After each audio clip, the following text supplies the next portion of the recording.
கவசத்தையும் கண்டதில்ல, எந்த குண்டலமும் கூட இல்ல.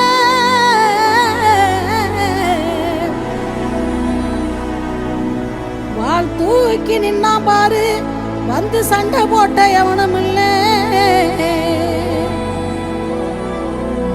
வாள் தூக்கி நின்னா பாரு, வந்து சண்டை போட்ட எவனும் இல்ல.